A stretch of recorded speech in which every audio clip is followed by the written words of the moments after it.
I must apologize for any background noise that comes across in this recording. My dogs are being boisterous outside at the moment.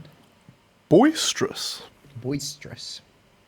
My boy Romy got well, they both got, but he has been the one who has taken to the paddling pool, the little shell pool that they've got. So he's Bless. soaking wet, not allowed inside, but desperately wants to be inside.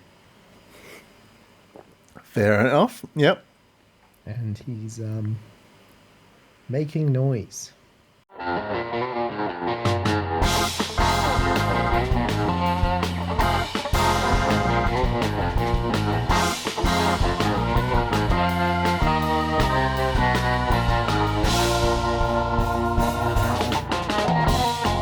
How warm is it there? We had a very warm day today. Let me see if I can get an exact temperature. We got to it was only 24, but still nice and warm. Especially in the afternoon, there was like a nice heat to the day. Definitely felt like summer. Nice. How is it down in the good old Big Smoke? It was warm. I wouldn't say it was hot, but it was not bad. I wouldn't have wanted to spend all day out in the sun, but it was, a decent, pleasant walk home. I am. I've just looked and I'm looking forward to my Saturday because I will be at Dreamworld and it will be a balmy 32 degrees. Oof. Okay. Yeah. Are you a fan of the warm weather? I'm a fan of warm weather. I'm not a fan of humidity. So Yeah. that's going to be the problem. Fair enough. Because yeah, I get sweaty and I get sticky and I don't like that feeling. No, that's a gross feeling. Swampy. Exactly. That's what I don't like. But it'll No be one, no one likes swamp ass. no, absolutely not. It'll be nice to have. I'll consider that my first true summer day of 2025, 26. That'll be great. Lovely. I'll be spending it at a theme park. You'll have to say hello to the king while you're there, Yes. Oh, who's there's some been making his exciting first updates appearance. there. Yeah. Shall we discuss? The look, I knew there was going to be theming, but I'm excited at what we've seen installed this week. Mm-hmm. We've got full-on King Claw Cthulhu sculpture with his tentacles wrapped around the supports of the ride. Yep. With By the looks of things, has a tentacle up in the center of the queue section, holding something. I didn't actually see what it was holding, ooh, the great mystery. and a recycling of one of the claws from the original claw, Yes, which I which I'm love. I'm I'm not sure if they're going to paint it or what, because it's still red. I don't know. I like it either way. I think it's a nice little throwback. Yep. It works. Definitely consistent with what they've done with Rivertown as well. With they seem to like throwing back to former attractions, and I like that. Totally. And I like this the sort of the other touch they had of painting a thing on the wall, which was Ocean Parade Shipping Company, I believe it was. That's good. The temptation I think with flat rides especially is always to do the bare minimum, if anything. Yep. And it looks like they're going above and beyond with this one, and I like that. Yeah, absolutely. And it's at least it's not just 2D cutouts. Yeah, exactly. That's not a pointed statement at all. I don't know anyone who would do something like that. And it hasn't even been 5 minutes, and we've already had our first dig. You got to get one in Yeah, every episode. But I will also be at that park this weekend as well, sure. amidst a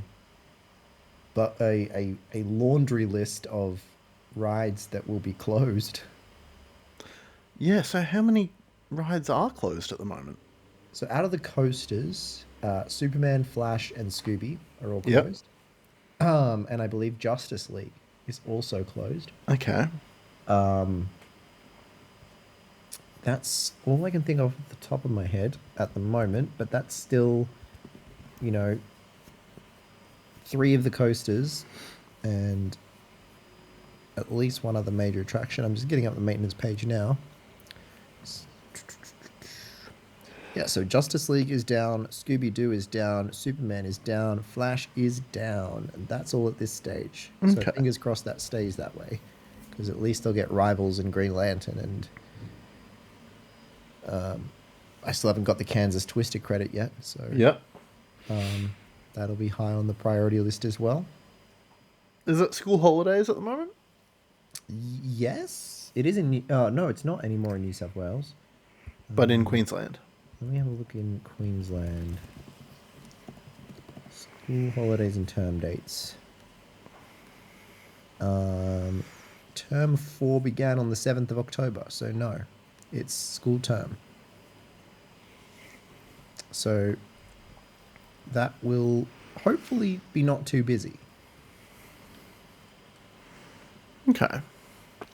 It's a Sunday during Fright Nights, so I feel like people might be preferring to come in the evening.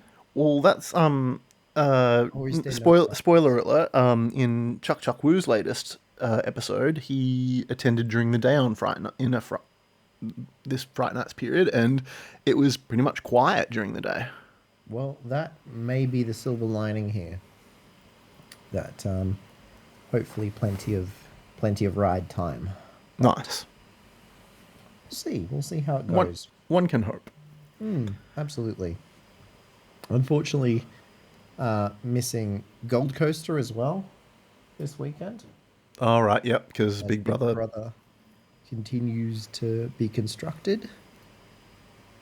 But yeah, I'm Oh. looking forward to it. I'm getting in the car bright and early Saturday morning. How much of a drive is that? For me, that's 5.5 hours. Okay, that's not terrible. It's not awful. My plan is literally also I gain an hour because Queensland's in a different time zone. Right. So But it's still 5.5 hours of driving. yes, but I don't have to leave as early because clock winds back. Sure. So leave here about 5:30. Get to Dreamworld by opening. Nice. Are you bothering with SeaWorld? Not this time. Yeah. I will be back up there in summer. But Dreamworld and Movie World are where the action's at in terms of new developments at the moment. Yeah, totally. So that's where I want to be. Nice. What about you? Any upcoming plans? No coaster trips at the moment. I'm currently madly scrambling to get my Disney Sea episode finished.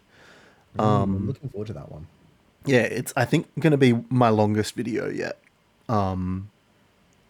So I'm trying to sort of see what else I can trim out because it's even with it being longest, I don't ever want it to feel overly long or self-indulgent. So just trying to strike that balance at the moment. Yeah, it's a hard yeah. balance to strike.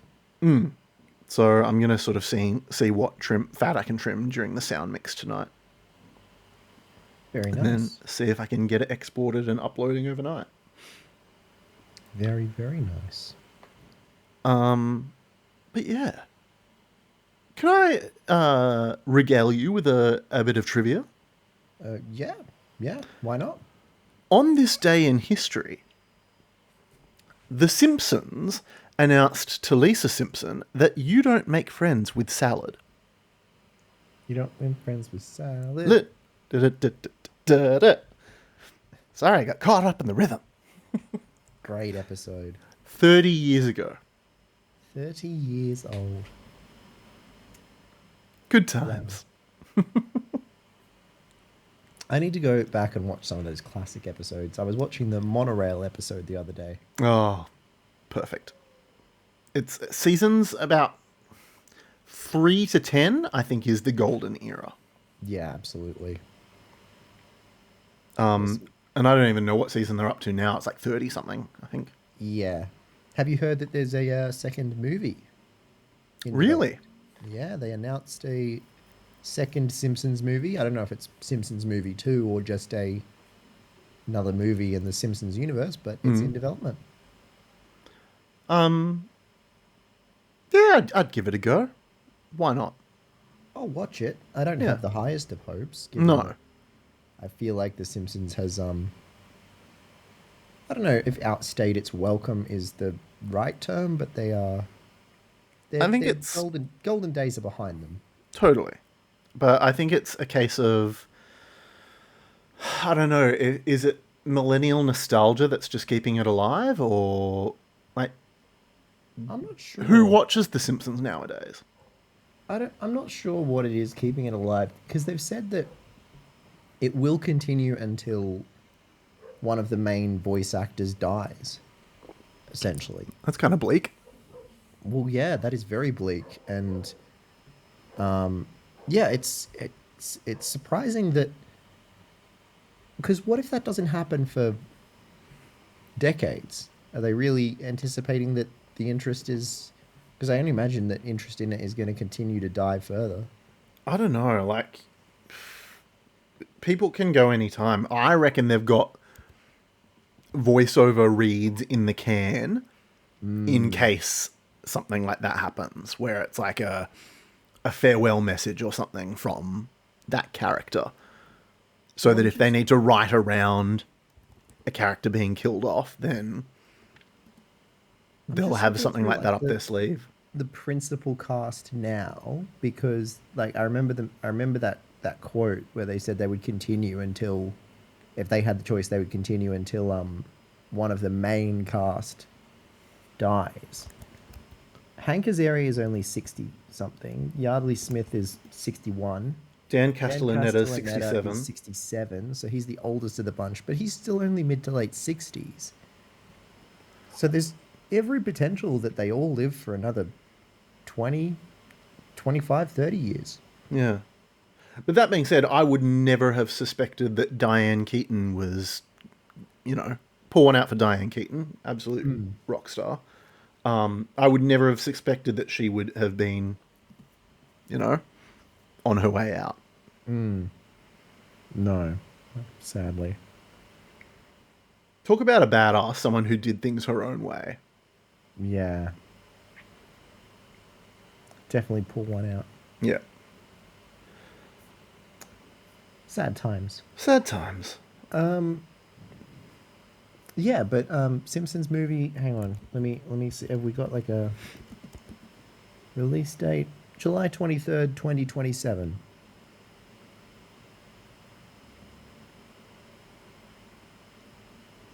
So that's 20 years after the first Simpsons movie. You know, I did not know that there was a third album of songs from The Simpsons. There you go. I knew that Songs in the Key of Springfield existed. I knew that Go Simpsonic existed. I did not know that The Simpsons Testify existed. Huh. I honestly haven't listened to any of them, but there you go. We learned something today. Oh, okay. So things like Stretch Dude and Clobber Girl theme song are in there.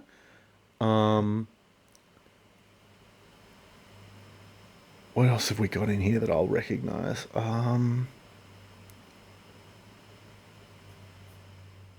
Glove Slap. Um,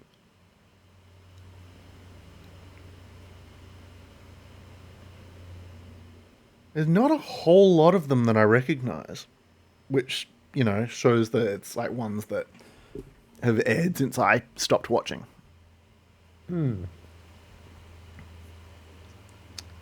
Well, I've just read through the Wikipedia, and the Simpsons movie 2 is slated for a theatrical release on July 23rd, 2027, which will be 4 days before the 20th anniversary of the first film's release. That is wild. That is absolutely wild. That's not going to make me feel old when I go and watch it at all. Oh, dude. Just the fact that I now, it's 30 years since You Don't Win Friends with Salad, and I remember watching that as a kid. You know, it's just these moments, they pile up, man. Yeah. The ever increasing march of time.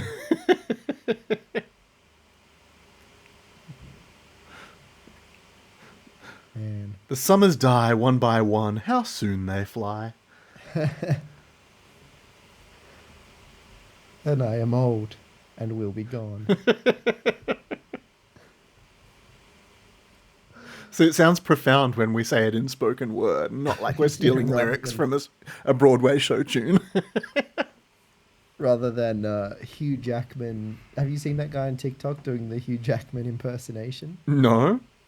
There's this guy who's gone viral for singing things like Hugh Jackman, and it's a very accurate depiction. Is a lot of vibrato with an extreme close up? A lot of vibrato with an extreme close up and just like yelling every note. Like Right, yeah. the very loud. Like, I Yeah. get that they were going for raw emotion with that film, Mm, and the only one that managed to pull it off, I think, was Anne Hathaway. yeah. I do have a I feel kind of sorry for her because I don't think that her character was depicted very well, but she actually played her on. I'm not sure if it was Broadway, but she did play it on play the role of Eponine on stage. And now I can't remember her name for the life of me. From the movie? Yeah, Samantha Barks. Samantha Barks. That's it. Yeah. She did play it on stage, I believe. Yeah.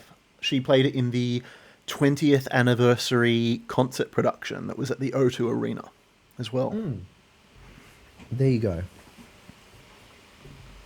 Samantha Barks. She's also in the filmed version of Disney's Frozen the musical. Oh. She starred opposite Jonathan Bailey in Groove High. There you go. Yeah. I believe she also originated the Julia Roberts part in Pretty Woman the Musical, if I'm not mistaken. Yes, that's what it says here. Yes. There you go. Speaking of musical theatre films, do you know much about the Kiss of the Spider-Woman musical? I know the musical. The movie musical, which is about to has come out in the States and is about to come out in Australia in a week or two. Ooh. I've just got it up and looking at the cast, and I saw Diego Luna and Jennifer Lopez. Yep. The trailer looks decent. I've still never seen the original film, but I've heard it's great.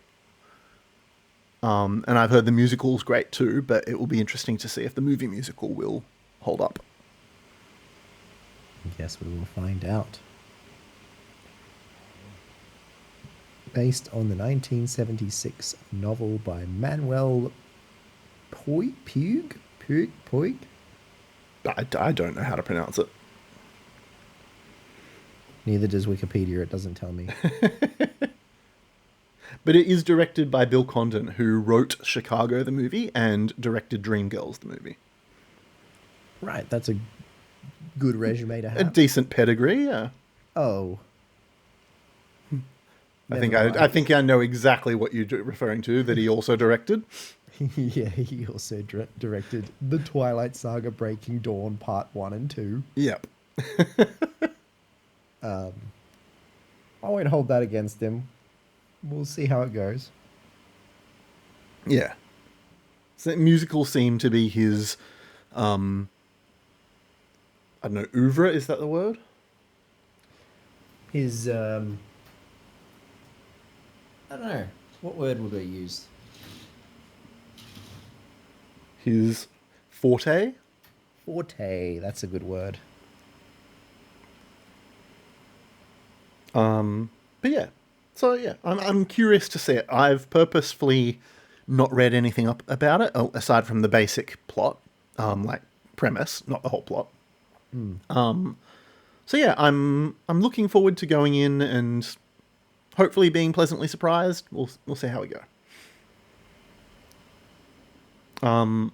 But I did go to the theater recently and I saw Here You Come Again, the Dolly Parton musical. Ah, how was it? It was very cute. The lady who played Dolly carried the entire production. She was great. Sounded just like her. That's good to hear. It was a bit twee, I'll be honest. But yeah, it was cute. It was a decent night out. I don't think it's showing at my local cinema. I might have to This was an onstage production. Oh, right, right, right, This was right. at the Theatre Royal in Sydney. Right, makes sense. Yeah. There you go. But yeah, it was a lovely night out. Lovely. I have been I stumbled across a web series that everyone has known about except me apparently. I stumbled across it because I'm currently actually working on a radio theatre production Okay. that I'm directing, and of a classic 1920s play called Rossum's Universal Robots, which is a Czech play that originated the word robot. Okay. And I was looking into the song Daisy Bell R- because, creepy, first song ever sung by a computer, HAL Okay. 9000, all of that. Um, and I wanted to see if I could find a way to incorporate it into the show. And I kept stumbling across this clip of the song being sung on this animated web series. And I found out that it's made by a studio based in Australia. So I was like, all right, my curiosity has got the best of me. I need to watch this thing. And I love it. And it is called The Amazing Digital Circus. I've not heard of this one. It's um, so it was originally just one pilot episode produced. It's free on YouTube, but I believe some countries also have it on Netflix. I'm not sure. For us here in Australia, anyway, it's free on YouTube. It was produced by just a an indie animation studio in Sydney. They piloted it back in October 2023, and the pilot went viral. And yeah, now there are 6 episodes. I think they're apparently planning to make 9 episodes, and it's fantastic. I love it. Nice. It's very goofy, very existential, very psychological, very surrealist humor. Um, and it's based on I Have No Mouth and I Must Scream. Ah, right. So it's very yeah, it's a lot, but it's very funny at the same time.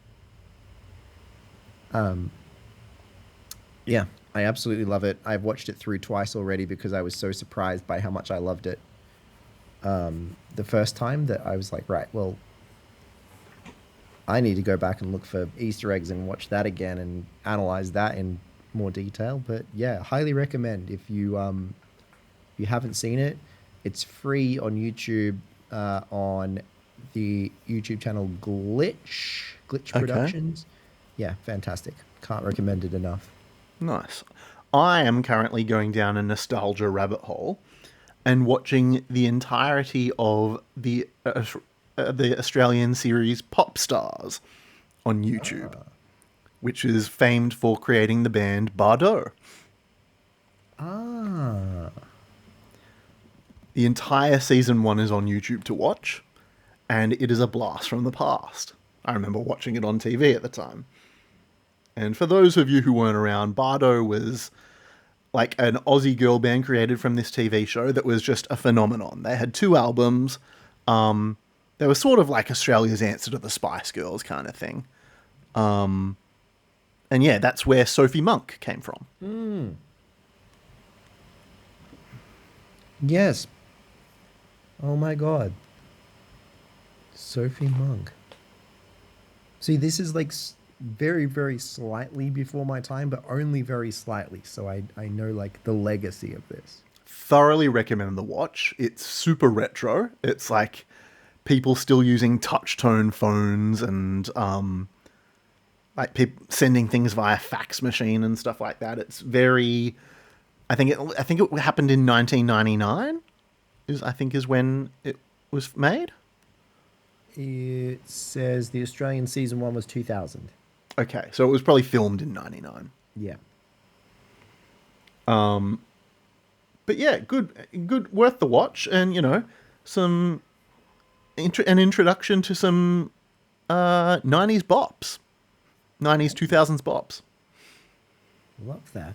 There are a lot of international versions of this show. Yeah, so the original format was from New Zealand, I believe. And then I think they were planning on bringing I think it was another girl band from there. Well, I can't remember what the name of that band was. They were planning on bringing them over for like a tour, and then they opted that they would rather make their own Australian version. I'm just looking at the map of countries that have had an international edition of Pop Stars. There are a lot. True Bliss was Uganda, their name, yeah. Uganda, Tanzania, Kenya. There was a British version, which won. I believe it. What was the name of the band that they created? I think it was like Liberty X or something like that. But also that was the Irish version was famed for Hearsay. Sorry, so yeah, there was Liberty X, and then there was Hearsay, and then season 2 was Girls Aloud, which was one of the biggest British girl bands of all time. Like, it's huge. And Nadine Coyle was famous for being on an earlier season and having lied about her age to get on there.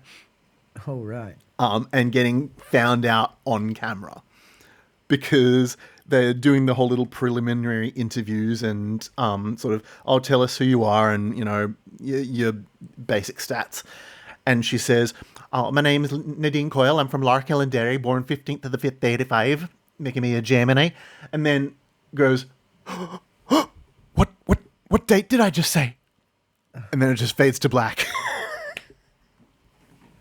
Oh, no. Yeah. Well,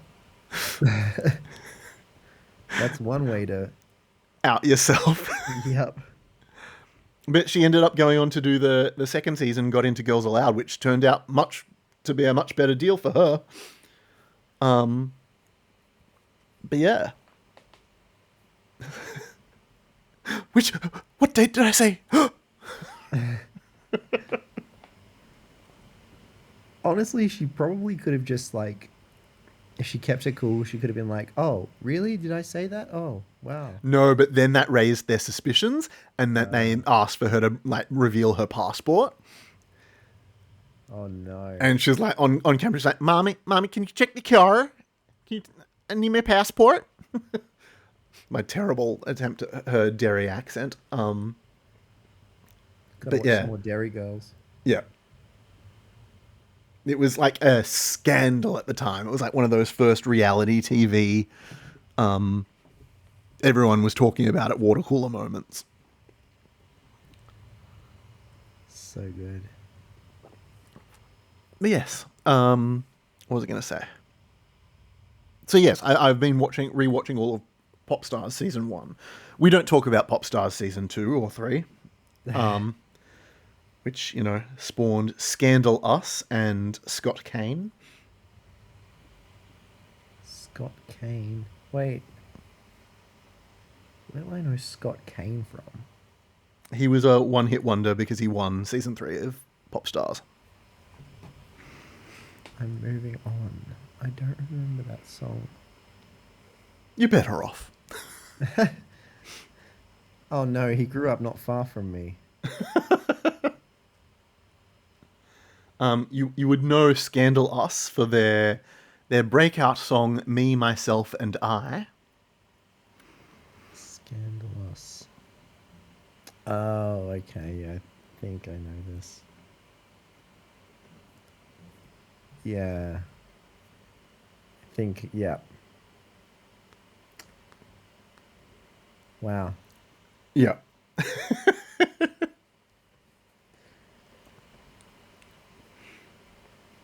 Well, I'm kind of glad I'm watching what I'm watching. I I thoroughly definitely recommend the will. first season though, I definitely will have to check out the first season. Yeah.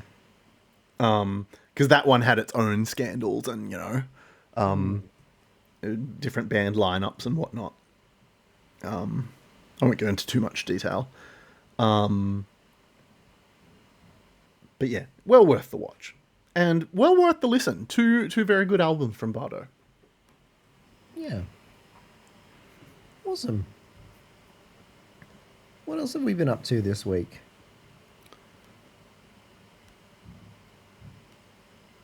What has happened Oh, in the world of ejector bear time? oh, just plugging away with editing and you know hanging out and you know spending some quality time with loved ones. Hmm, Yeah. that's good. I've mostly just been working away. Got to get myself all ready to go away on leave, Nice, nice. um, which will be nice and fun and exciting. Everything's just about booked.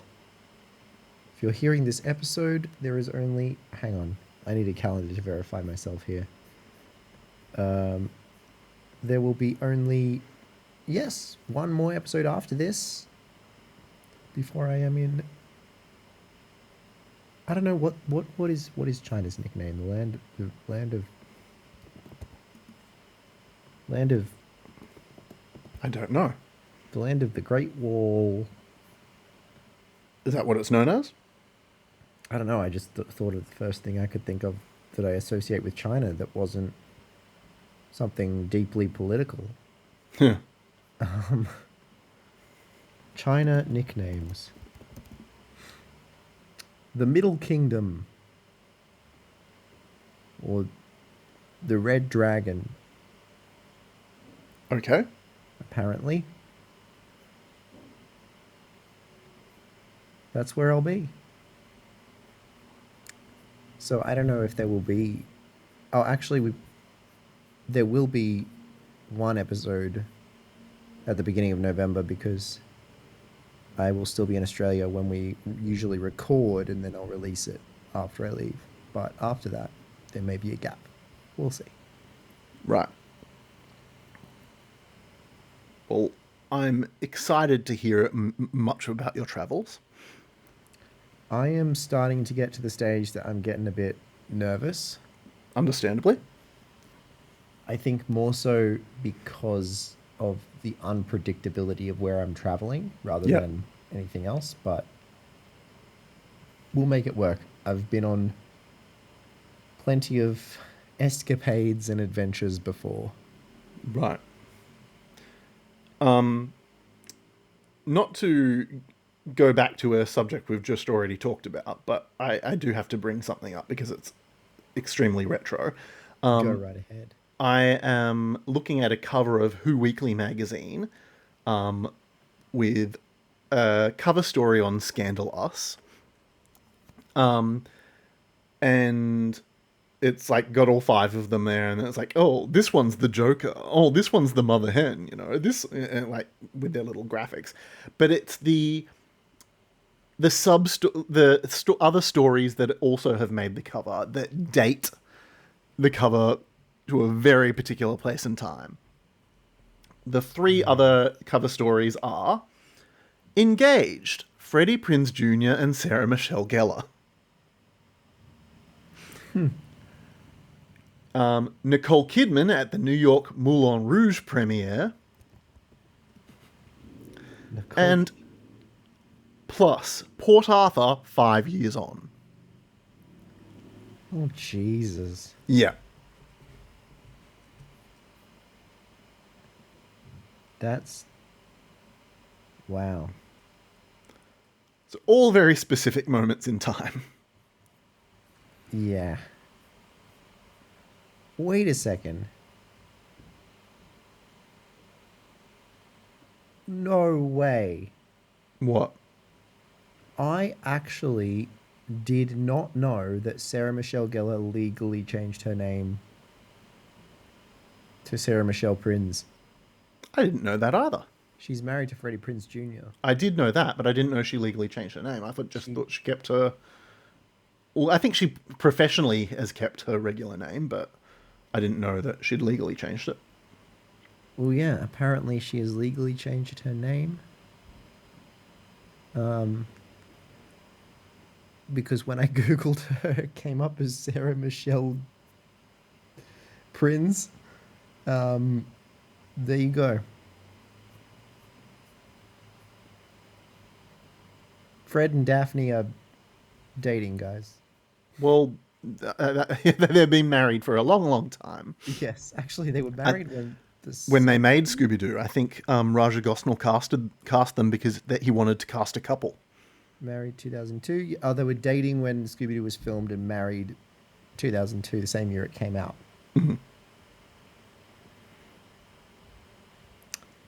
So they would have been married during Scooby Doo 2 Monsters Unleashed, the hidden classic. One of the greatest films of all time. I'm trying to even remember the plot line to that one. There's just more monsters. That's pretty much it. Shout out to Buffy, though. Great series. I'm actually looking up Scooby-Doo 2 Monsters Unleashed to try and remember what the plot was. Oh, it's the one with the pterodactyl ghost. Again, I'm blanking. I don't even remember. Yeah, okay. I do remember it. It's definitely not as classic as the first one, but... I know I've seen it. I just don't remember anything about it. We gotta watch some Scooby-Doo in preparation for a certain reopening. Absolutely. Which shouldn't be too far away, I hope. Yeah, it's got to be close. Well, December is what they've said, but they've been teasing it a lot, which is a good sign because I feel like part of what was so concerning when Wizard of Oz was happening was that they kind of didn't say much. Yeah. Like they released the POV and did a little bit of like behind the scenes stuff, but then particularly when we got close to it opening, they kind of just stopped talking about it. Yeah.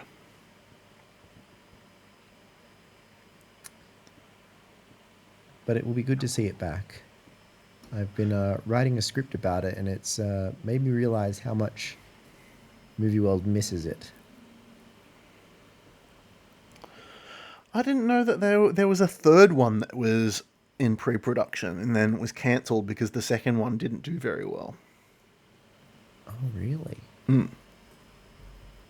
Cancelled sequel. Approved production. There you go. Matthew Lillard said in an interview that the third film was cancelled because the second film had not done as well as expected, which he attributed to Warner Brothers releasing it at an inappropriate time. I do appreciate the memes of Matthew Lillard being such a perfect casting choice as Shaggy that it was just like he achieved a new state of consciousness while on set. He's They couldn't have cast it more perfectly, honestly. He just is Shaggy. Apparently, James Gunn was set to return to write and direct for Scooby Doo 3. Yeah, there's a whole bunch of memes, and it's all like um, graphics with sort of interviews behind the scenes. The casting process for Shaggy was very strange. We had to wear the costume and see if we were capable of containing his power. I was the only survivor. Wait, is that from that time that Shaggy was a meme? Yeah. That, like, he's only using 1% of his power? I don't actually remember filming any scenes. Once the cameras started rolling, I would black out as the spirit of Shaggy possessed my mortal body once again.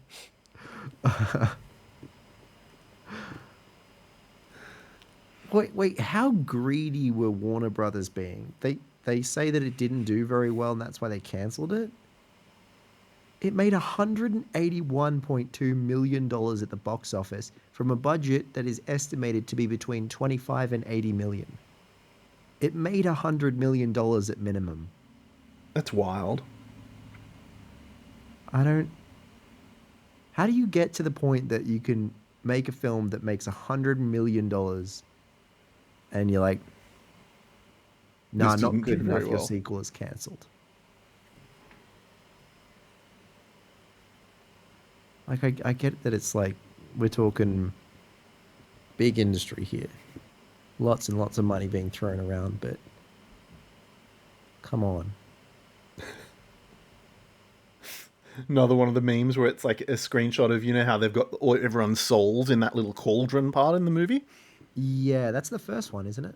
Yeah, Yep. and it's a shot of him picking up one of the souls out of it to talk to it, and it says this wasn't even CGI. Shaggy would randomly decide to pluck people's souls from their body. We were powerless to stop him, so we had to fit it into the plot. Dozens lost their lives this way.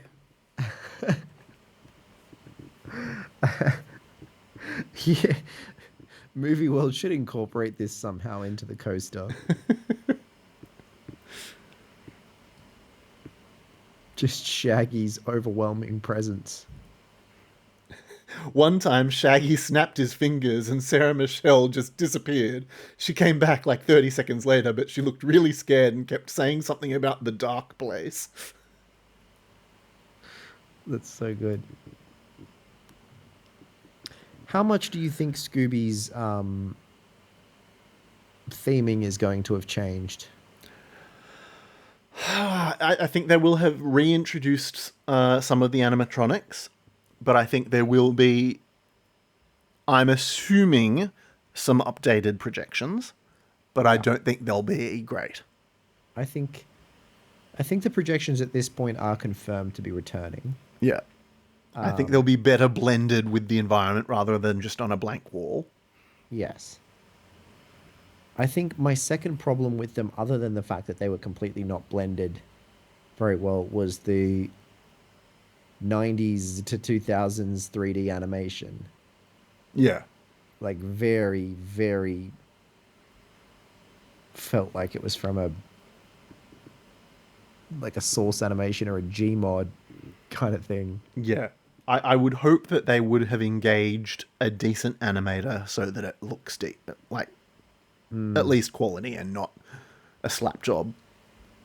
I I doubt that this is still out there anywhere, but I have this memory of them bragging about how and I'm thinking of the particular projection, which is the one where the monster is supposed, it's like you see a reflection Yep.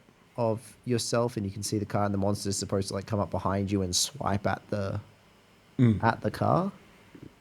And I remember when Next Generation was about to be launched, there was this article of them bragging about how it was this like state of the art technology that the animation could appear to be in the real world, and you would see it as if the monster was actually there.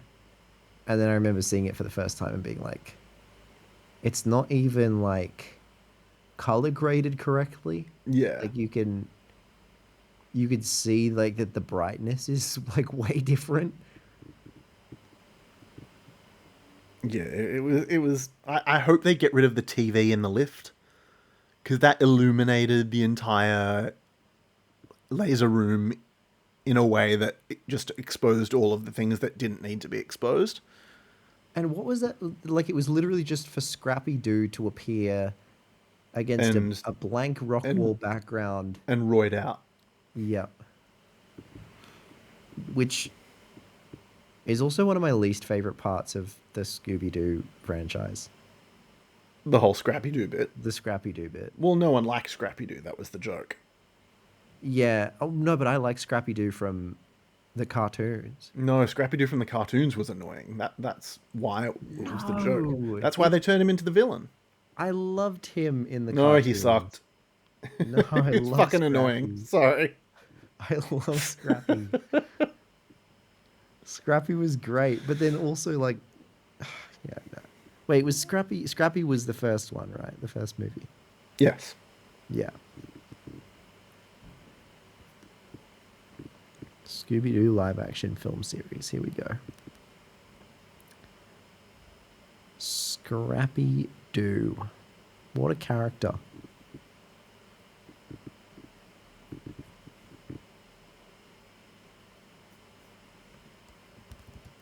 I'm gonna. Does Scrappy Doo have it? Yeah, Scrappy Doo has his own Wikipedia page. Oh my god, look at that little fucker.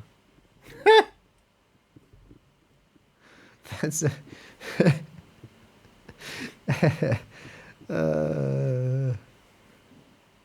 He was created in order to save the series ratings, which by 1979 had begun to sink to the point of cancellation threats from ABC.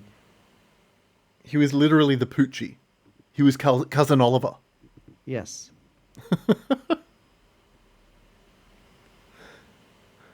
For those who don't get the Cousin Oliver reference, Cousin Oliver was the new character they added to the Brady Bunch shortly before it got axed.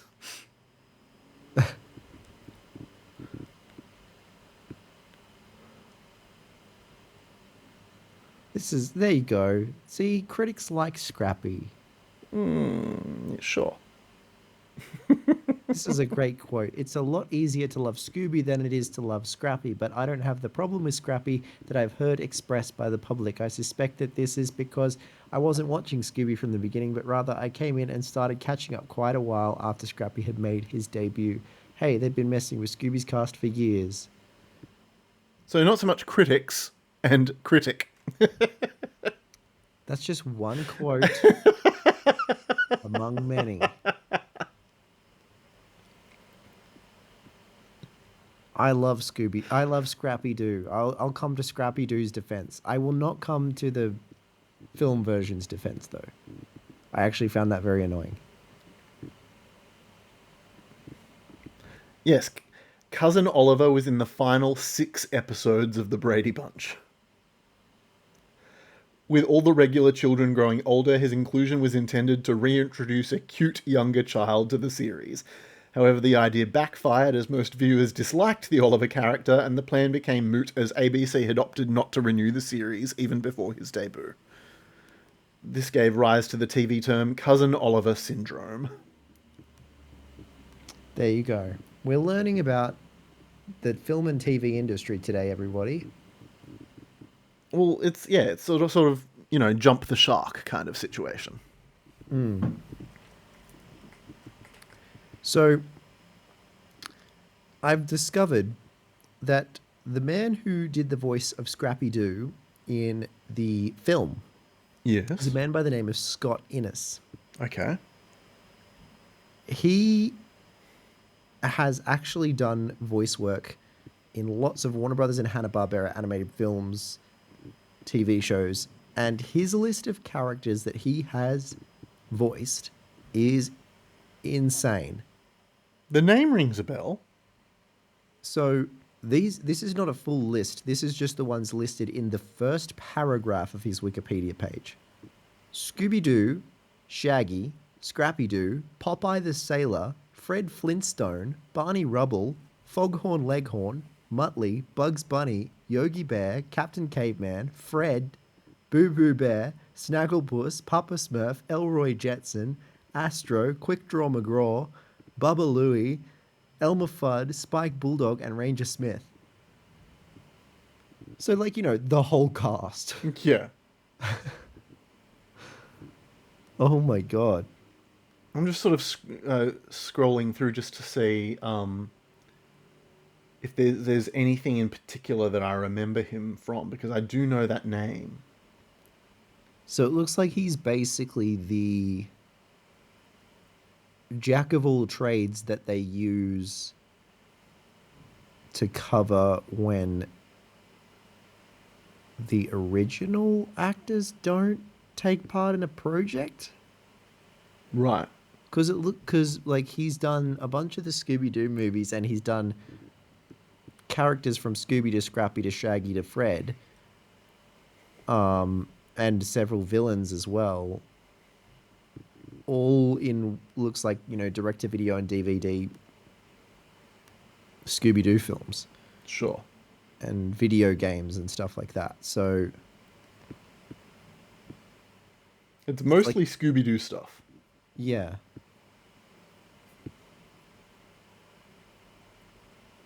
There you go. Wild.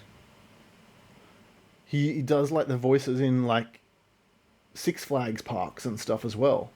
Scooby Doo's Haunted Mansion. He did the voice of the Ranger in River Battle at Dollywood.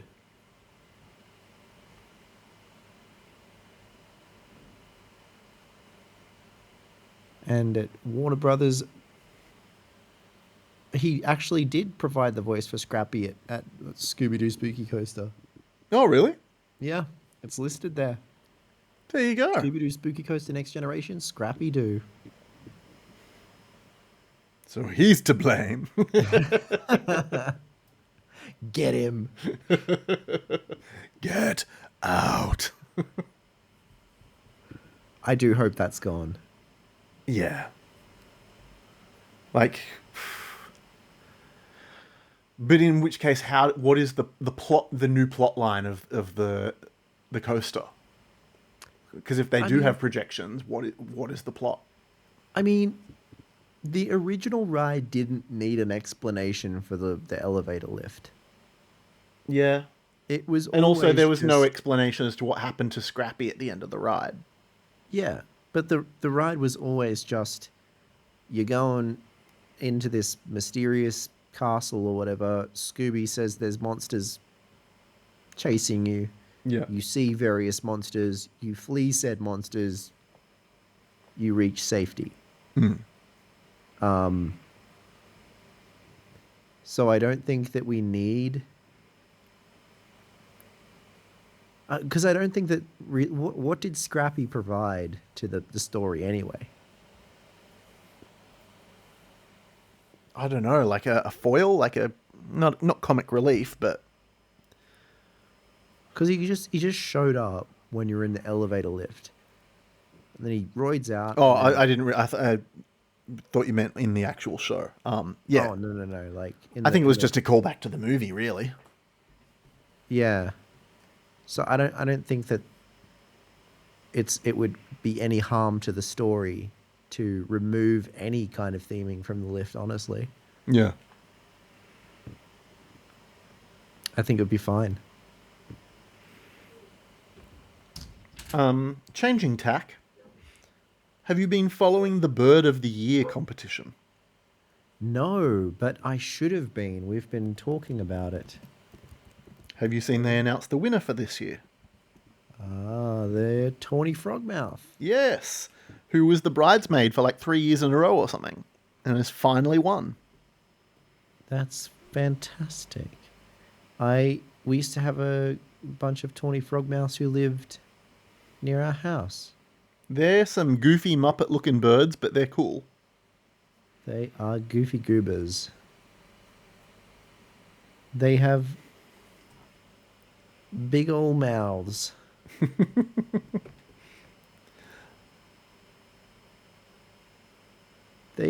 Yeah.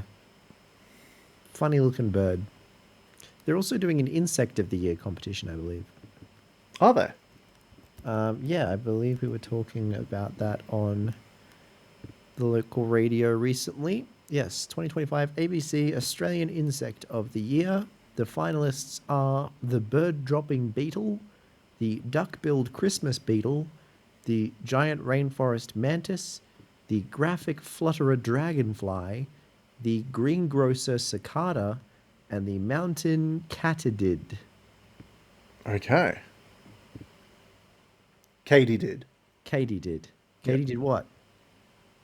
I know you have to ask her. Bet it was something terrible.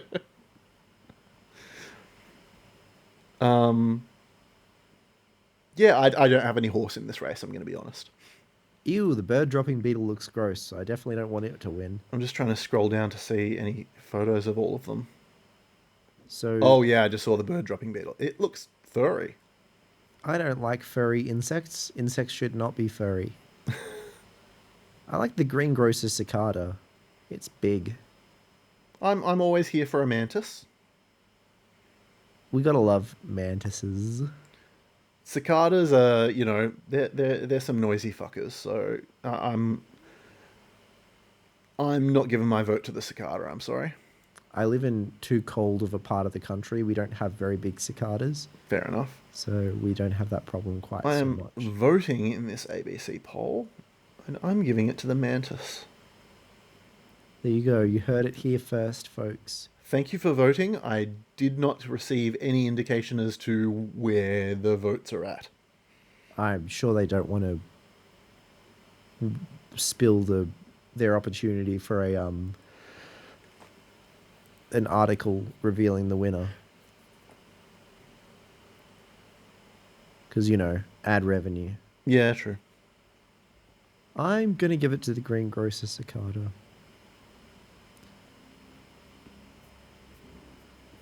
Let's find out who wins in... when are they announcing this?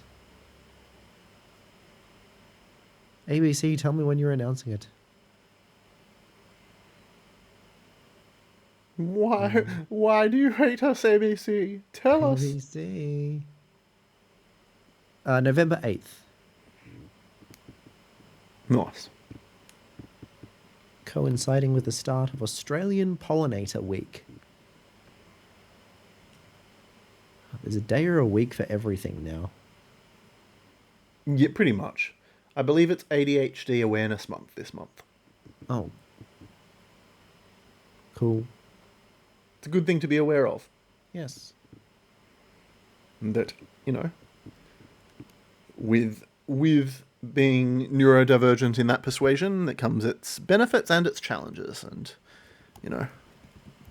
as with a lot of neurodivergence. What is today the International Day of?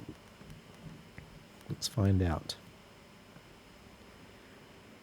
Today, October 16th, is Global Cat Day, National Dictionary Day,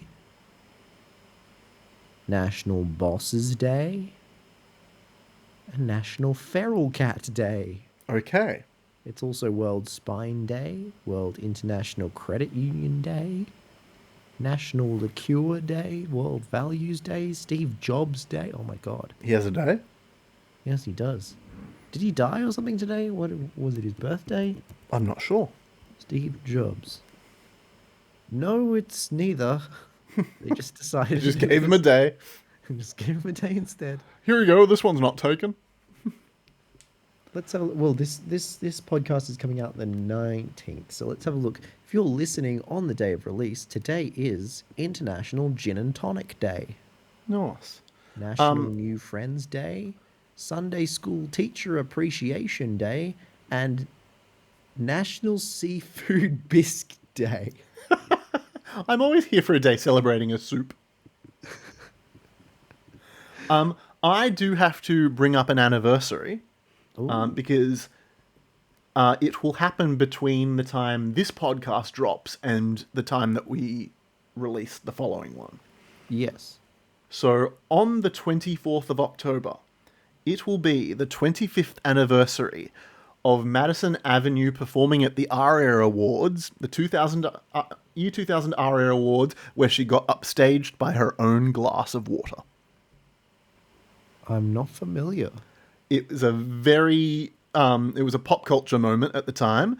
So Shane Coates, who was the lead singer of dance duo Madison Avenue, was performing a medley of her songs, of their songs with backup dancers, and got thirsty halfway through the performance and motioned for, I think, one of the band members to get a glass of water.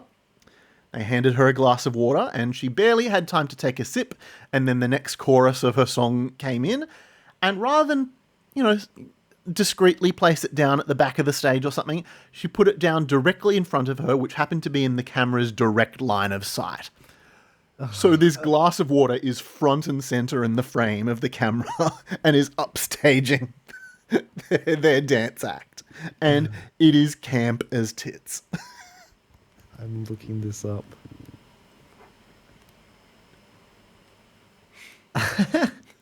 It's so shady. The clip from the ARIA Awards shows her holding the glass of water. They knew exactly what they were doing with the thumbnail. It's so good.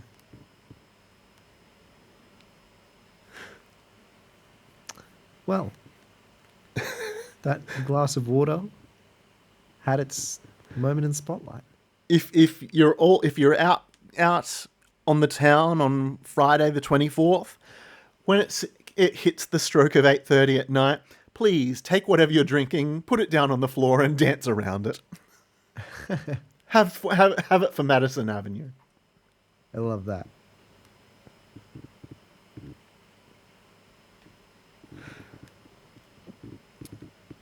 What else is happening before the end of 2025? We've mentioned King Claw. We've talked about Scooby-Doo Spooky Coaster. I don't know much else that's happening in Australian theme park news. Big Banana's Plantation Of Coaster course, is yes. well and truly underway. Yep. The other thing that I've seen a lot about is without condoning visiting certain places, Six Flags Qiddiya is apparently very, very close to being the reality that we never thought it would be. Yeah, it'll be interesting to see, how it goes and what it's like to ride that train in, the middle of the desert with sandy winds. One of the interesting signs that is giving me that I thought was like, oh, hang on a second. So someone, I don't remember who, but someone released to the media that, oh no, it's been delayed, it's going to open in 2026. And Six Flags or the Qiddiya project or whoever it was that's behind it immediately came out and corrected the record and said, no, we are still on track for a late 2025 opening. Okay. So the fact that they were so quick to correct the record and so confident to correct the record, I'm like, oh, hang on a second. We could see opening within weeks if that's true. Well, yeah, they're running out of 2005. Yeah. But they're apparently still confident of a late 2025 opening, so we could be just weeks away.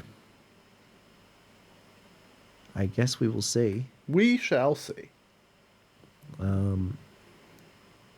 But yeah, still can't believe that that's an actual thing. I remember when that first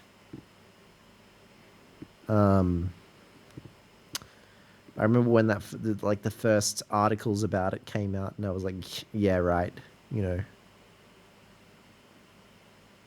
just one of those like concepts that comes and goes and never happens, and here we are, potentially weeks away from. I just can't imagine it will be comfortable getting sand in your eyes at that high velocity. That being said, was it Formula Rossa? I'm assuming they've got a solution for it. So, I believe if you ride the front row, of Formula Rossa, you get given goggles. Right. But also, I know that, and that may be also be the case for Falcon's Flight, but I do also believe that the train design has a like a windshield built Yeah, in. I think it does. And I think it's not just the front car. I think each car has one. But you're right, 250. Actually, I believe they've corrected it to 249 kilometers an hour. Apparently, they couldn't get it to quite do that fast. Well, just riding like DC rivals in the rain is painful enough. Like, imagine like sand at such a high velocity. Yeah. No, it's Look, I part of me says because I keep thinking like, oh yeah, surely this thing's going to be like a nightmare. But there's nothing about it that's too ridiculously overcomplicated. Hmm. But I just, yeah, everything about like what I've seen and known about the coaster industry says that this place should not be real and this thing should be a failure. And here we are, looking like maybe actually maybe it could do okay. We'll see. Yeah, absolutely. Well, I'm curious to see, you know, coaster content creators ride it and hear what they have to say, Mm. rather than it just being hype and, you know, I wonder though marketing. how many might be frightened away from doing that by the response to the Riyadh Comedy Festival recently. Yeah. I'm not going to delve too deep into that. It's getting into the political, but It is getting into the political. I will say, without disclosing any certain opinions or condemnations of anyone of any kind, that the response from a lot of people to comedians who chose to attend that festival was, not favorable. yeah, not very favorable, which may lead some content creators, particularly the larger ones who do kind of have a similar public reputation and consider themselves, I guess, professional entertainers, to maybe have to think about, how do I Approach level this. my, Yeah. yeah, where do my ethics stand on this? What is my stance on this, and how do I either justify or not justify going? Um, so it'll be interesting to see, and it'll be interesting to see who's first on the scene and what their thoughts are. Yeah, absolutely. Yeah. I guess that's just a watch this space kind of situation.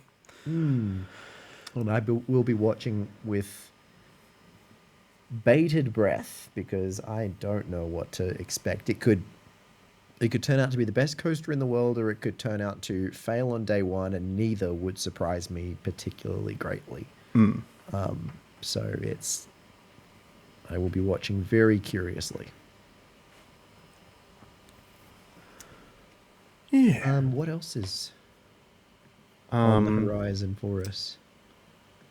Um, um, um, um, um, Wicked comes out in, is it just over a month?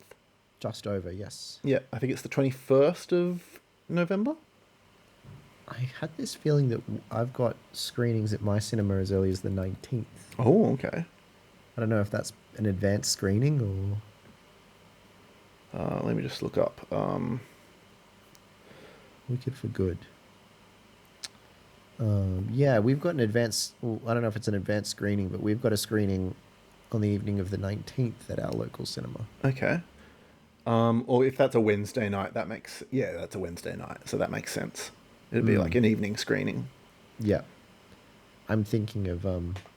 Well, I was thinking of trying to attend that one, but I am actually planning to have a little party and get together and watch the first part and then go to the cinema together. So that may not work out if people are working. We won't have time to do that. But we will see. How do I? It's annoying trying to navigate certain websites. Just movies. Coming soon. Here we are. Okay. So,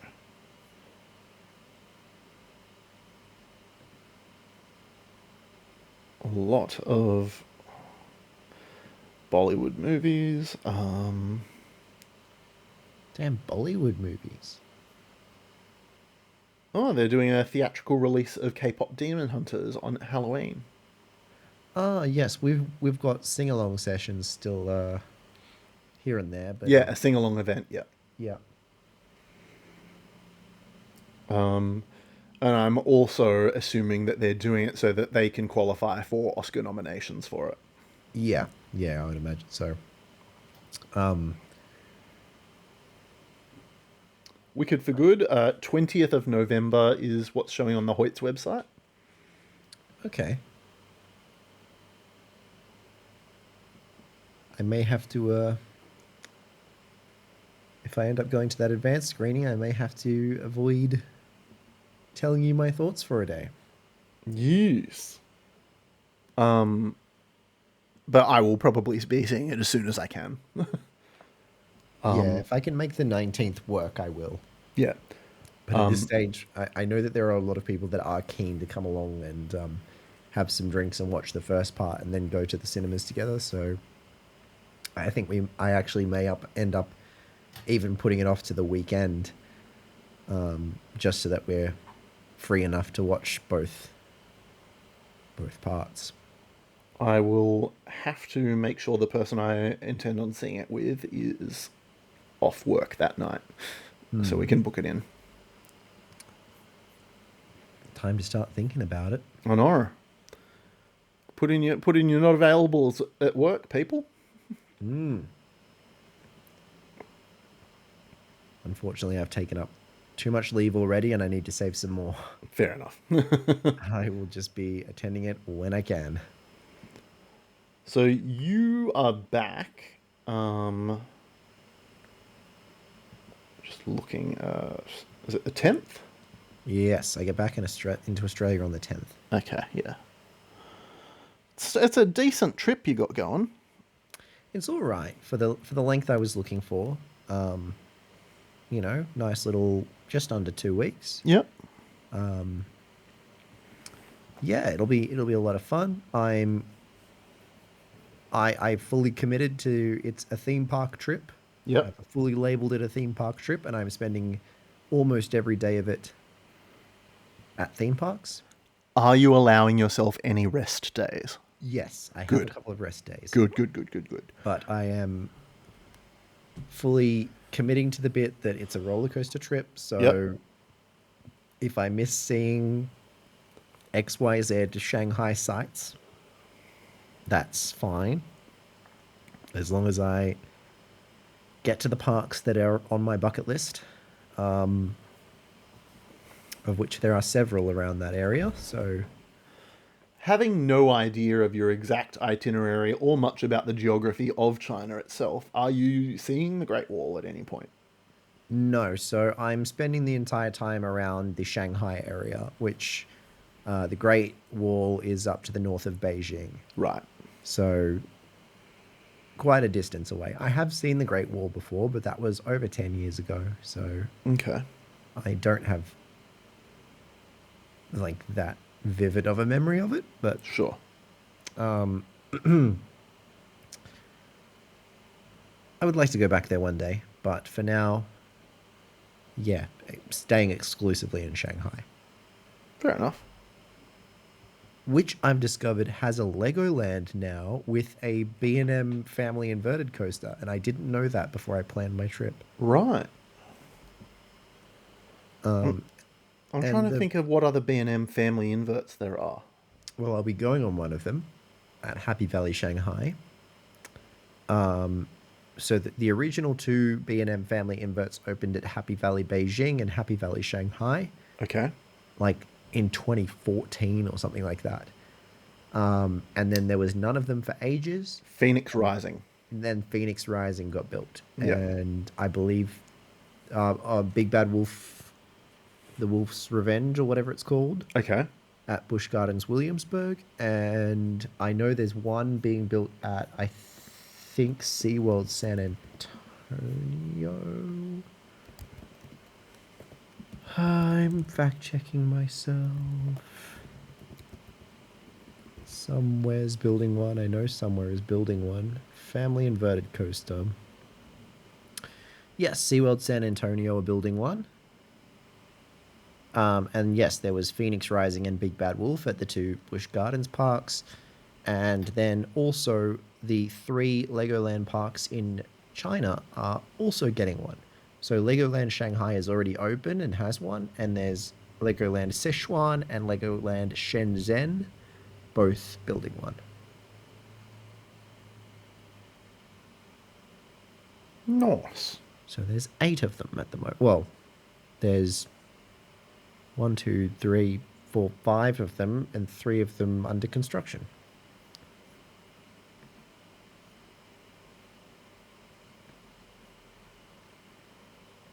I'm curious to find out how it rides. That's one of the coasters I'm like, it's not one of the ones I'm going for, but I'm mildly excited to find out how it rides. It looks brief.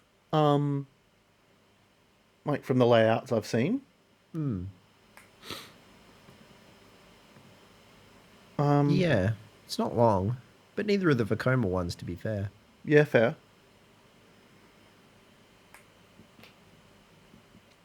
When was the last time there was a B&M invert built?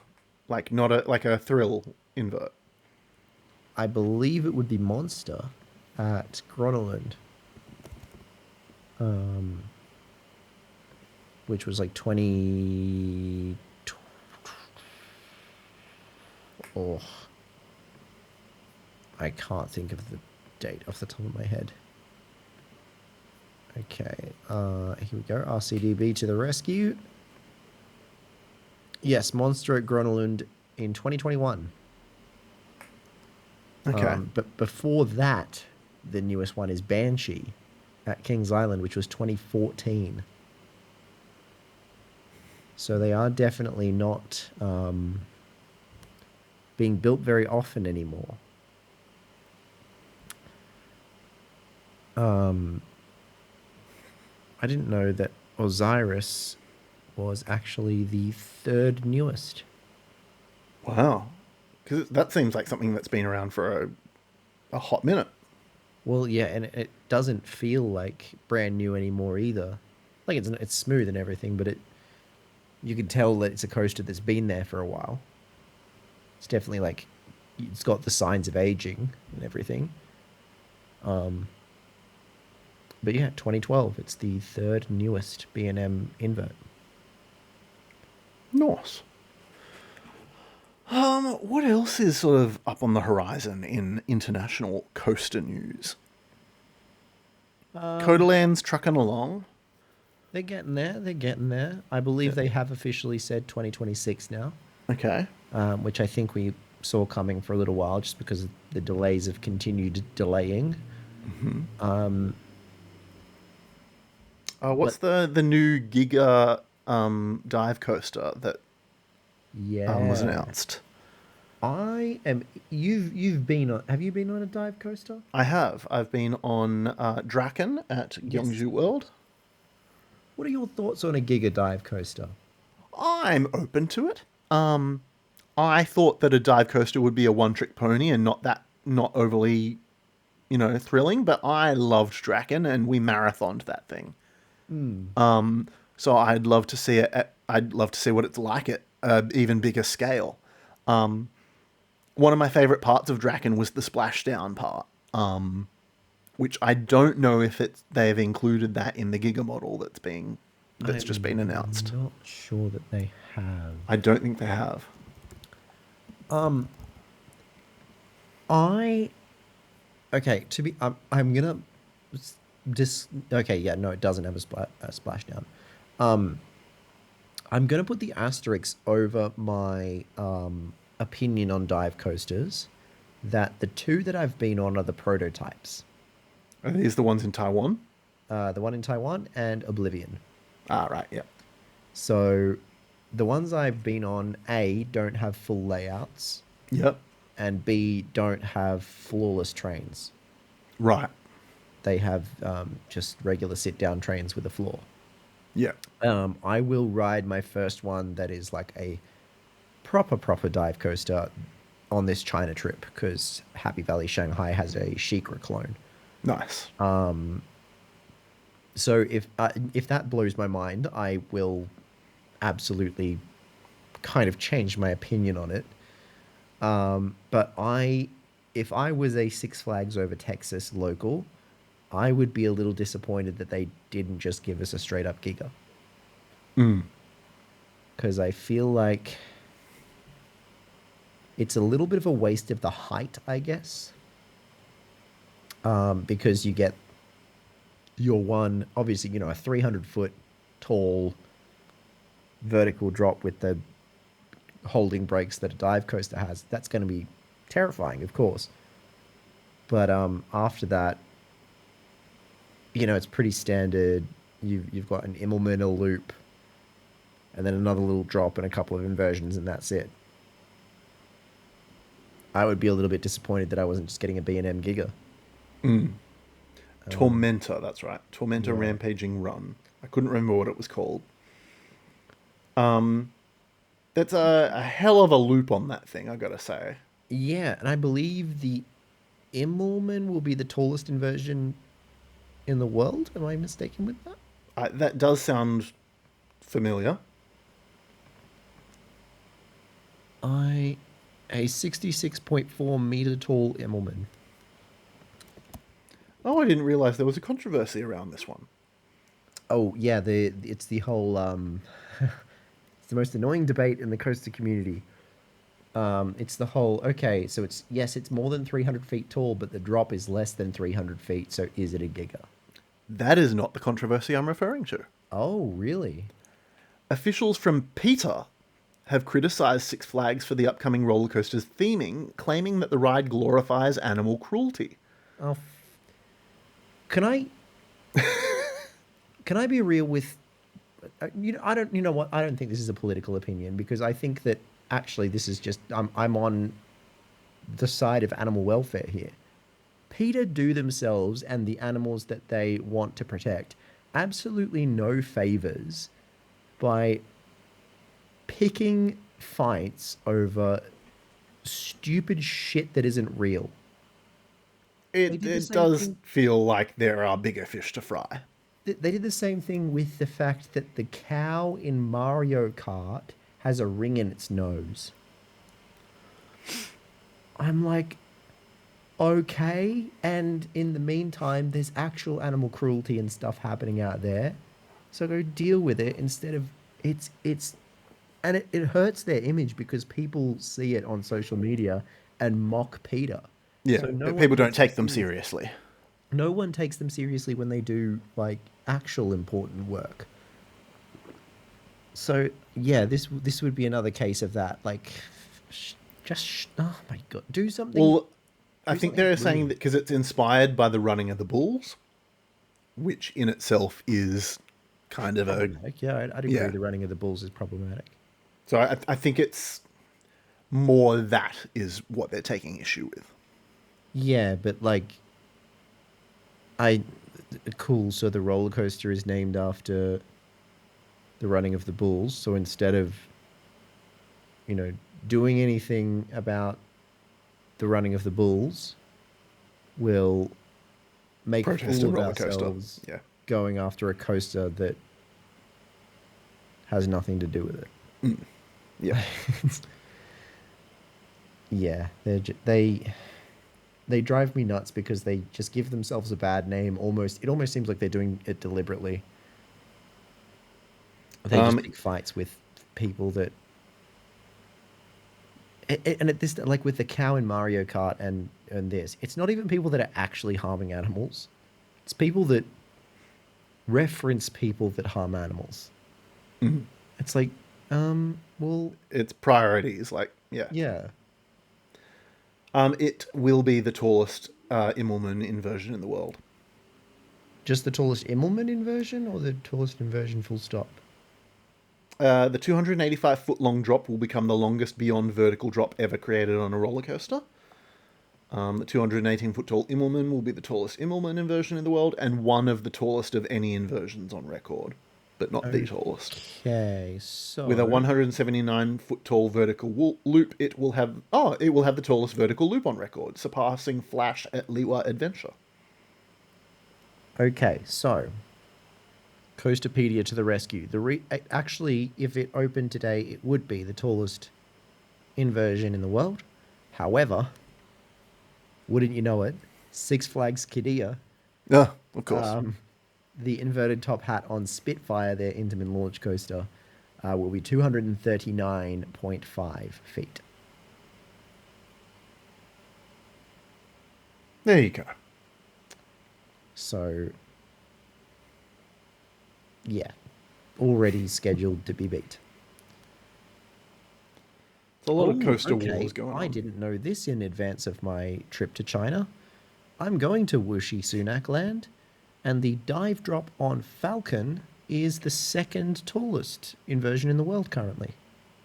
There you go. 196.8 feet. So what was the name of that place? Wuxi Sunac Land. Okay. WUXI. So not the former British Prime Minister. No. Not But Falcon is the world's not tallest Rishi PM. Sunak Land. No. I never even made that connection. Sunac is a chain of parks in China, Right. Okay. and I'm going to one of them, which has Falcon, which is the world's tallest B&M wing coaster. It is almost a hyper, not quite. Okay. And yeah, apparently its dive drop at the beginning is the second tallest inversion in the world until Tormentor and Spitfire open. I'm curious to hear what you think of it. Yeah, because I fucking loved Draken. I'd even say that I enjoyed Draken more than I enjoyed Python. There you go. Not to say I didn't enjoy Python. It's just, I don't know, just being able to sort of do the quick sprint around and marathon Draken heaps of times was it's just a very fond memory I have. I've been to Gyeongju World. It was not such a fond memory. Oh, I will be going back. I have plans. nice, Korea's happening very soon. awesome. Now that I'm back in the mindset of ticking countries off the Coaster Odyssey list, South Korea is very much within the realms of possibility soon. So, of curiosity, what is the quote unquote best coaster in South Korea that you've elected for the Odyssey? I think I'm still going to go with T Express. Okay. Obviously, I will make a trip of it and do more than just Everland. Yep. So I always had it down as T Express because I was like, yes, Gyeongju World has two great B&Ms, but I feel like T Express is a rarer and more notable Unique. model. Yeah. When Skull and Hearty opened, I had a big old think about it. But from the reviews that I've heard from yourself and Heidi, and also just because the more I see the RMC Raptor, the more I think it's not their best work. No. I don't think it is either. I have stuck with T Express as Yeah. the nomination. Train design aside, the layout's fine, but I wouldn't say it's life changing. Yeah. So yeah, it will be Korea's Coaster Odyssey coaster will be T Express. Although this is actually something we haven't talked about on the podcast yet. And I don't know if you've heard this. Please continue. RMC, Oh, I think I have heard what you're about to say. they unveiled a concept art for their new split rail T-Rex. Yes. Because no one really took up the single rail T-Rex, No. but they have now got the concept art for a version with two rails. And the And concept art happened to be at... the concept art happens to have been figured out by a Reddit user to be based on Everland, based on the placement and shape of buildings that are in the rendering. So I've got kind of penciled in career plans, Yeah. but I'm keeping an ear to the ground because I'm a little bit like, if that thing is real and it gets built, that's worth waiting for. Yeah, 100%. Because aside from T-Express, the other coasters aren't really a lot to write home about. Yeah, they're not that great. I'd say of all of them, like there's the what do you call it? The corkscrew, Rolling X train. rolling X train, which meh. I actually found Timmy and Herky's racing coaster more enjoyable Oh, there you go. I because it didn't was mind cute. Rolling X train. I thought it was more comfortable than I thought it would be because I saw those bulky restraints and immediately got very worried. But actually, I thought it was pretty comfortable. Yeah. It was meh. So yes, but I am wary of the fact that that is a rendering from a manufacturer, Yeah. which means it could have been something they proposed for the park, but Everland may have said no or gone with something else, or even not decided to build anything at all. They were just like, toying around with some ideas and seeing what could happen. This is all this really indicates is that RMC have come up with ideas for Everland. It doesn't Yeah. indicate what stage of development that those Or ideas if any are, or if interest they will that. ever be developed. Yeah. So I'm trying not to get myself too excited, but I am keeping an ear to the ground because if that thing does get confirmed, then I will probably delay Korea and wait until it opens. 100%. And hell, by that point, maybe I'd be up for a return trip. But I do want to make a Europe trip before that happens. Do you have specific parks in Europe planned out? I've sort of got a rough idea of what I'd like to do, but it will involve saving a lot of leave up. So I'm angling for 2027.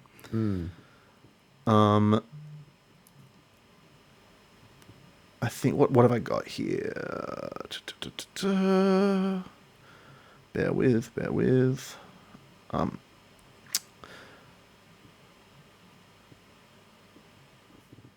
Yeah, I think I've got, I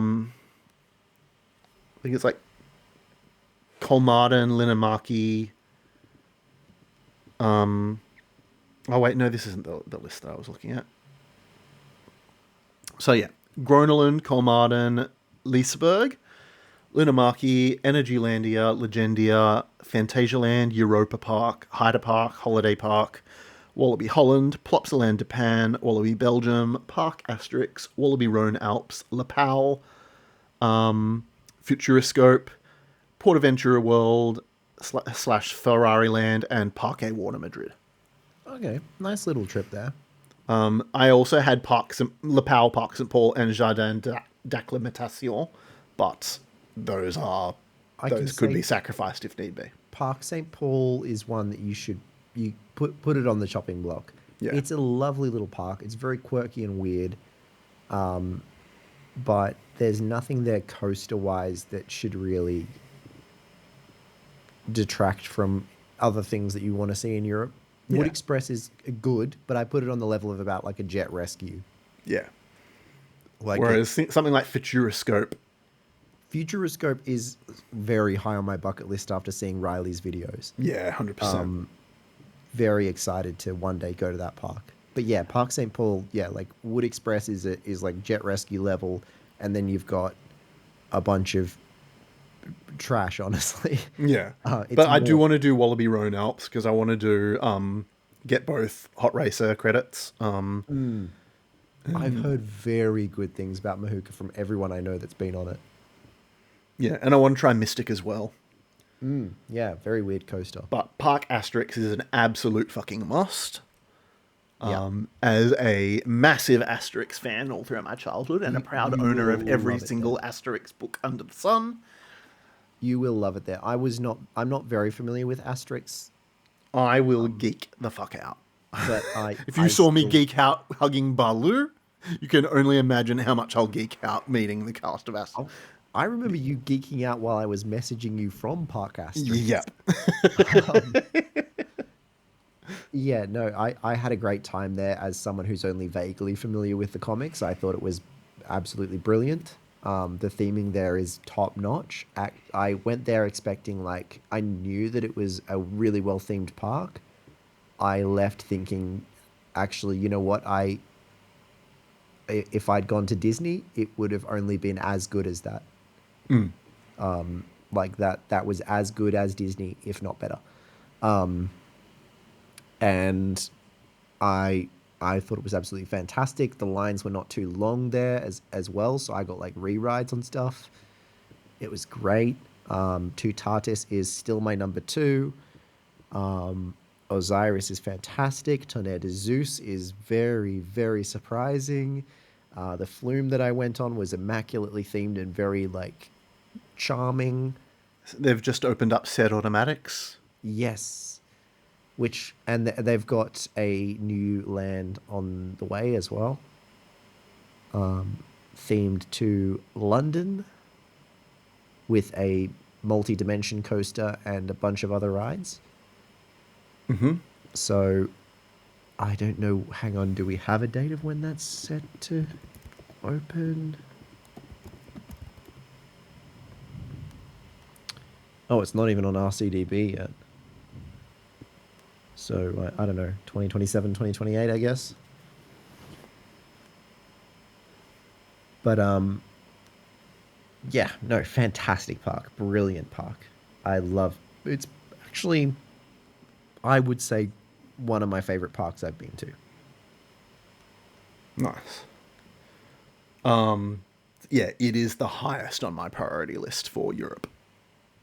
Even above just all of the RMCs and whatnot, and things like Fantasia Land and Energy and Europa and Energylandia. It is speaking directly to the nerdy child in myself. Yeah, 100%. I I can see that. I would say I just realized that's an amazing Halloween costume idea. I could go as Obelix. I'm surprised you haven't thought of that before. Well, I got skinny, and now because I've been off my feet with my ankle, I've put a little bit of meat back on my bone, so I could potentially pull it off. Do it.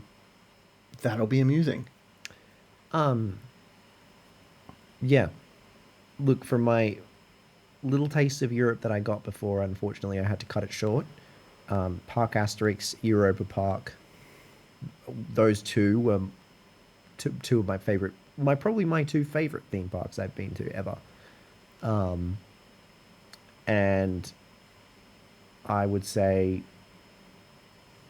look, other than that, Fantasiana is one that, like, if you're ever in the area, don't miss it. And of course, I'll give a little shout out to my people back at Emerald Park. Also a theme park, genuinely, not even just saying this as because I worked there and have very close friends there that I love and adore. All the people there were so lovely, but genuinely a theme park that really surprised me. I went in there expecting, yeah, all right, but no, it's a for a park of that size, it is fantastic, Awesome. and a park that seems to have ambitions to get even better. So watch that space too. Okay. Yeah, there's yeah. I'd love to do Batman Gotham City Escape. Yeah. I've heard such good things about that. It's very different to the other Intamin multi-launch layouts. And Europa Park just looks like a feast for the fucking eyes. It's a lot. Plan for 2 to 3 days there. Yeah, that's what I've got here on my thing. What was I going to say? Yeah, I've got like so a friend of mine a year or two ago made a poster for me that was in framed glass and has scratchy paint on it. So as I tick off coasters that are on the poster, I scratch off the scratchy paint, and it reveals like a POV shot of on the coaster. And I've got a couple of them ticked off so far, thanks to my Japan trip Very nice. and in Korean ones.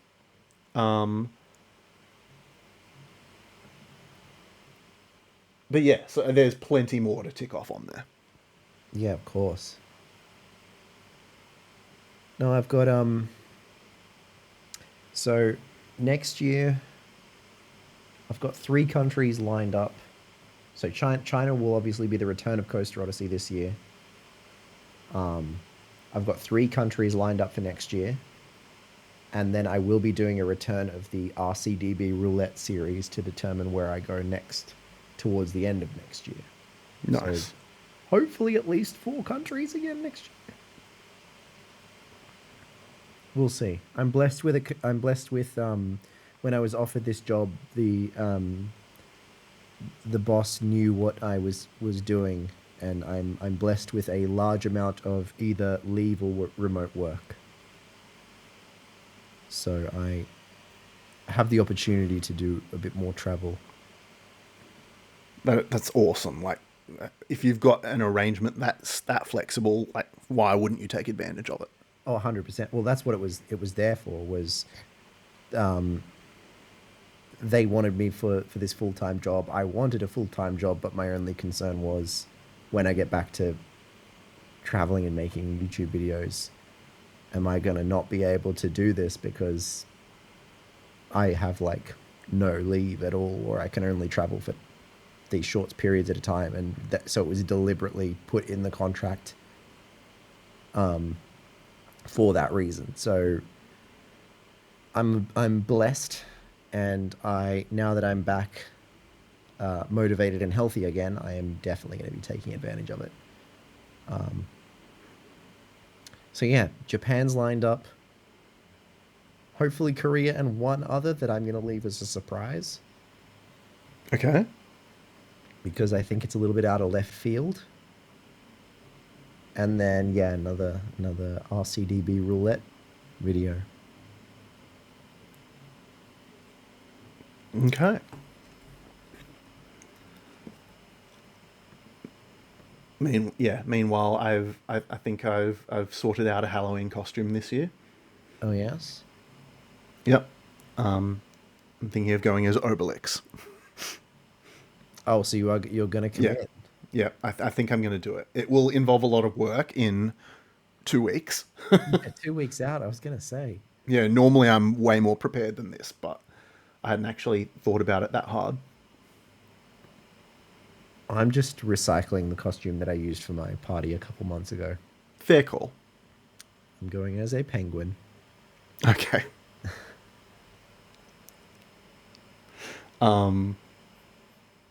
Is there much of a Halloween celebration in your area? Not a huge one, but we usually tend to have just a bit of a party. It's a good chance to get together, have a bit of a dress up party, have some fun. Yeah, absolutely. I believe we're going to have some friends over, and few few drinks, everyone wears a costume, all that sort of stuff. Nice. Should be nice. Yeah, I just got to figure out how to make these giant pants. I've always wanted to do a coaster themed Halloween costume. Yeah.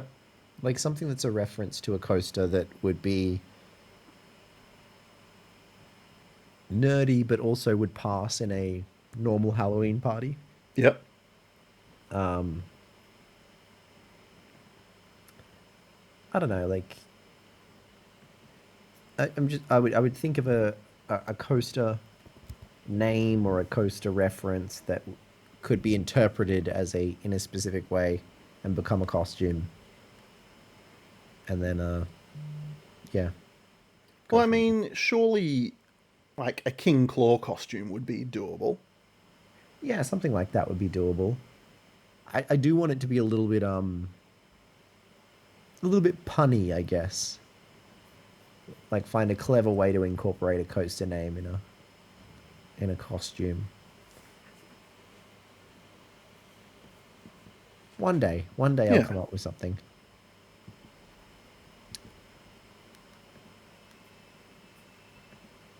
Maybe I could do like boulder, like imagine kind of looking like Korg from Thor Ragnarok, and wear a over the top of that wear construction outfit, and I'd be Rocky Mountain Construction. Da brunts.